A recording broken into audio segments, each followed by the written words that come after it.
नमस्कार, सादर प्रणाम। आप देख रहे हैं द संकेत लाइव। मैं हूं डॉक्टर ओपी मिश्रा। आज की खबर कोई सामान्य खबर नहीं। आज की खबर एक चीख है, उन गांवों की चीख जहां बच्चे खेल नहीं रहे, बच्चे स्कूल नहीं जा रहे, बच्चे दौड़ नहीं रहे, बच्चे डोरियों से बांधे जा रहे हैं, क्योंकि उनके शरीर ने, उनके दिमाग ने, उनके पैर ने मानो जवाब दे दिया है। और लोग कह रहे हैं बुखार आया और दिमाग शरीर सब ले गया। जी हाँ, मैं बात कर रहा हूं उत्तर प्रदेश के गाजीपुर के एक गांव की। दर्जनों गांवों में ऐसी भयावह रिपोर्ट सामने आई है कि 100 से अधिक बच्चे एक रहस्यमयी बीमारी या स्थिति के शिकार हो चुके हैं। और सबसे डरावनी बात, इन बच्चों की हालत देखकर कोई भी कांप जाएगा।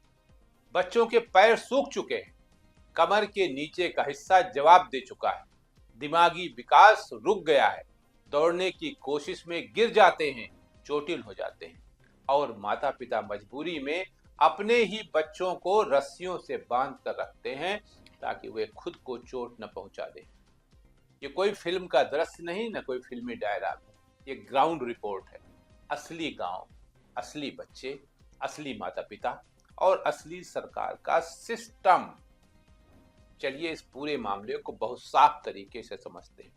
सबसे पहली कहानी गाजीपुर के हरिहरपुर गांव की 8 साल की प्रिया। खेलने और स्कूल जाने की उम्र, लेकिन प्रिया घर के अंदर बंधी रहती है। उसके कमर के नीचे का हिस्सा और पैर सूख चुके हैं। वो बोल भी नहीं पाती, समझ भी नहीं पाती। पैर में बंधी डोरियां अगर खुल जाएं तो वो चलने दौड़ने की कोशिश करती है, गिरती है, चोट खाती है। शरीर पर चोटों के कई निशान हैं। और यही हालत प्रिया की 5 साल के बहन परिधि की भी है। और मामला सिर्फ 2 बच्चों का नहीं, हरिहरपुर के अलावा मनिहर, सदर, हादीपुर, फतेउल्लापुर, हरिहरपुर, परिकला, तारडी, रठौली सराय, बुटहन, बहुरारा, भुड़नपुर, यानी दर्जन भर गांव। और इन गांवों में पूनम, सलोनी, रमिता, राजू सोनी, शिवम, राहुल, अक्षय, न जाने कितने बच्चे और किशोर आज मानसिक और शारीरिक रूप से अक्षम हो चुके हैं। अब सवाल, ये सब शुरू कैसे हुआ? माता पिता की आंखों में बेबसी है। उनका एक ही वाक्य, बच्चे पैदा तो पूरी तरह स्वस्थ हुए थे, कुछ महीनों बाद बुखार आया और फिर ये हालत हो गई। कई साल इलाज कराया, लेकिन न सुधार, न कोई ठोस जवाब। डॉक्टर भी स्पष्ट नहीं बता पा रहे हैं। अब देखिए, जब गांवों में 1-2 केस होते हैं तो उसे व्यक्तिगत बीमारी कहा जा सकता है, लेकिन जब दर्जनों गांवों में एक जैसे लक्षण, एक जैसा पैटर्न, तो ये सिर्फ बीमारी नहीं, ये एक सार्वजनिक स्वास्थ्य आपदा हो सकती है। और फिर इसी वजह से मामला आगे बढ़ा। समाजसेवी सिद्धार्थ राय ने इसे प्रमुखता से उठाया। राजभवन और शासन ने हस्तक्षेप किया और स्वास्थ्य विभाग की टीमें गांवों में दौड़ने लगी। प्रशासन को 16 बच्चों की सूची भी सौंपी गई, जिनमें बुखार के बाद लगातार झटके, मानसिक शारीरिक अक्षमता जैसी गंभीर समस्याएं। ग्रामीणों का दावा है ऐसे केस 100 से ऊपर हैं। अब सबसे बड़ा शक क्या है? ग्रामीण एक बड़ा आरोप लगा रहे हैं। प्रभावित गांवों के करीब 5 किलोमीटर के दायरे में एक बड़ा एग्रो और एनर्जी प्लांट लगा है। ग्रामीणों के मुताबिक 2007 में प्लांट लगने के बाद से ही बुखार और अक्षमता के केस बढ़ने लगे। गांव वालों का दावा है कि प्लांट के लिए रोज करीब 3 लाख लीटर भूजल निकाला जाता है और फिर केमिकल युक्त पानी नहर में बहाया जाता है, जिससे भूजल प्रदूषित हो जाता है। गांवों के लोग हैंड पाइप का पानी पीते हैं। हर घर नल योजना की पाइपलाइन तो जरूर बिछी है, लेकिन पानी अभी नहीं आता है। यानी मजबूरी में लोग वही प्रदूषित पानी पीने के लिए मजबूर हैं। यही आरोप है। और अगर ये आरोप सही निकला तो ये सिर्फ एक प्लांट का प्रदूषण नहीं, ये बच्चों के भविष्य का कत्ल है। अब प्रशासन, स्वास्थ्य विभाग क्या कर रहा है? गाजीपुर के सीएमओ डॉक्टर एस.के. पांडे का बयान सामने आया। उन्होंने कहा 11 गांवों में कैंप लगाकर जांच की गई। संदिग्ध बुखार के कारण निःशक्त होना सामने नहीं आया। मरीजों में मेटाबॉलिक और न्यूरोलॉजिकल डिसऑर्डर पाया गया। इसके पीछे संभावित कारण बताए गए। आनुवांशिक कारण, जन्म के समय मस्तिष्क में ऑक्सीजन की कमी, फेफड़ों का ठीक से काम न करना, गर्भावस्था के दौरान मां द्वारा बिना डॉक्टर की सलाह के बुखार की प्रतिबंधित दवाएं खाना, और कुछ मरीज मिर्गी के हैं जिनका इलाज परिवार नहीं करा पा। भाई ये तो टेक्निकल बात हुई सीएमओ साहब, हर चीज का जवाब तो होता है। तो अभी वो कल ही तो पैदा हुए नहीं जिनको एपिलेप्सी हो गई, जिनको मेनिंजाइटिस हो गई, ये तो कई साल के बच्चे हैं ना, बड़े बच्चे हैं। और फिर अगर आपकी बात में दम है तो भाई इनके घरों की छतों पर वो काली काली राख कहां से आ गई है, जो ढेरों ढेर इकट्ठा हो रही है, वो कहां से आई? तो मान्यवर सीएमओ साहब, इसकी गंभीरता को समझिए। जब पेट में दर्द अपने होता है ना, तो तब मालूम होता है कि दर्द कितना गहरा होता है। किसी का बच्चा जब मरता है तो उसके माँ बाप से पूछिए।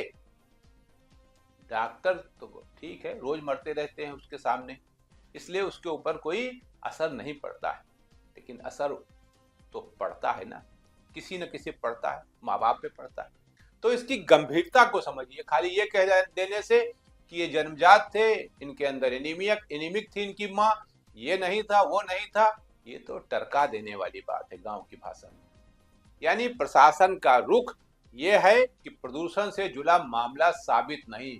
मानी सी बात है कि बड़े आदमियों की फैक्ट्री होगी, कोई हल्का फुल्का तो आदमी हो नहीं जितना बड़ा प्लांट चला रहा, तो उनको बचाइए नहीं, उन बच्चों को बचाइए मान्यवर।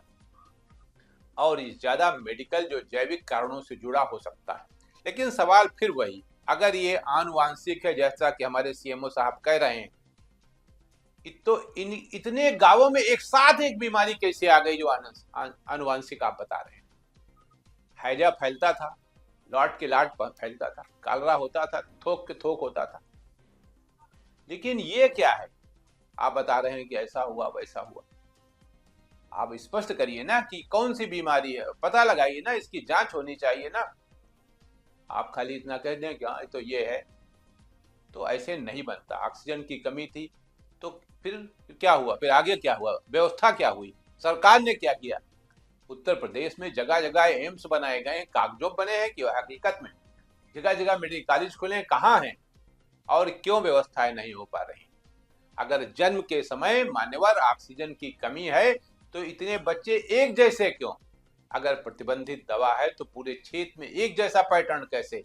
और अगर ये प्रदूषण नहीं है तो क्या सरकार ने प्लांट, नहर और भूजल के टेस्ट की रिपोर्ट सार्वजनिक की? नहीं की ना। तो यही असली मुद्दा है। गांवों में लोग डॉक्टरों से ज्यादा पानी को जिम्मेदार मान रहे हैं, क्योंकि उनका अनुभव बता रहा है कि प्लांट के बाद हालत बिगड़े, लेकिन सरकारी रिपोर्ट अभी उस दिशा में निर्णायक नहीं। अब इस मुद्दे का सबसे खतरनाक पहलू क्या है? ये केवल स्वास्थ्य का मुद्दा नहीं, ये गरीबी, व्यवस्था और असमानता का मुद्दा है। बड़े शहरों में अगर 5 बच्चे इस तरह बीमार पड़ जाएं तो मीडिया टूट पड़े, मंत्री दौड़ पड़े, जांच एजेंसियां लग जाएं, लेकिन गांव में 100 बच्चे और सब कुछ कैंप लगा दिया, पर खत्म हो गया। कैंप लगा दिया, सब हो गया, पैरासिटामॉल बट रहा है वहां। बच्चों को रस्सी से बांध कर रखना पड़े और सिस्टम कहे इलाज नहीं करा रहे, तो फिर सवाल उठता है, क्या इलाज कराना इतना आसान है? क्या गांव वाले पैसा, सुविधा, डॉक्टर, न्यूरोलॉजिस्ट, एमआरआई, दवा सब अफोर्ड कर सकते हैं? और अगर नहीं तो फिर जिम्मेदारी किसकी? अब मैं डॉक्टर ओपी मिश्रा आपसे बहुत साफ शब्दों में कह रहा हूं कि इस मामले में सिर्फ एक जांच कैंप, एक बयान काफी नहीं कि सीएमओ साहब आके बोल के चले गए। ये कोई पॉलिटिकल एजेंडा नहीं है, ये उन बच्चों के भविष्य का सवाल है जो सैकड़ों की तादाद में। सरकार को तुरंत 4 काम करने होंगे। पहला, इस पूरे क्षेत्र में भूजल, नहर के पानी और मिट्टी की स्वतंत्र लैब से जांच करानी होगी। खाना पूरी नहीं करनी चाहिए, जांच कराइए और रिपोर्ट सार्वजनिक करनी होगी। दूसरा, इन बच्चों का न्यूरोलॉजिकल और मेटाबॉलिक प्रोफाइल बड़े संस्थानों, मेडिकल संस्थानों में करवाना होगा, जैसे केजीएमयू है, एम्स है, बीएचयू है, ताकि असली कारण पता चले।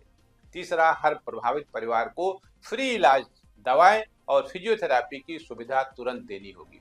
चौथा, अगर प्लांट के प्रदूषण का जरा भी संकेत मिले तो पर्यावरण विभाग, प्रदूषण नियंत्रण बोर्ड और प्रशासन को जवाबदेह बनाना होगा और दोषियों पर कार्रवाई करनी होगी, क्योंकि ये कोई छोटे मोटे नियम उल्लंघन का मामला नहीं, ये बच्चों की जिंदगी का मामला है। अंत में मैं आपसे एक सवाल छोड़कर जा रहा हूं, कि अगर हमारे देश में बच्चे रस्सी से बांधे जा रहे हैं तो क्या यही विकास है?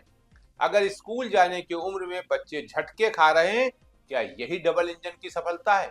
अगर गांवों का पानी जहर बन जाए तो कौन जिम्मेदार होगा? सरकार या प्लांट या सिस्टम, या फिर वही गरीब माता पिता जिनकी आंखों में सिर्फ बेबसी है? अगर आपको लगता है कि मामला राष्ट्रीय स्तर का है तो इस वीडियो को शेयर कीजिए ताकि सरकार तक आवाज पहुंचे, क्योंकि आज गाजीपुर में बच्चे तड़प रहे हैं, कल किसी और जिले में यही कहानी दोहराई जा सकती है। आप देख रहे थे द संकेत लाइव। मैं हूं डॉक्टर ओपी मिश्रा। सच दिखाना और सवाल पूछना हमारा धर्म है। आज के लिए इतना ही। नमस्कार।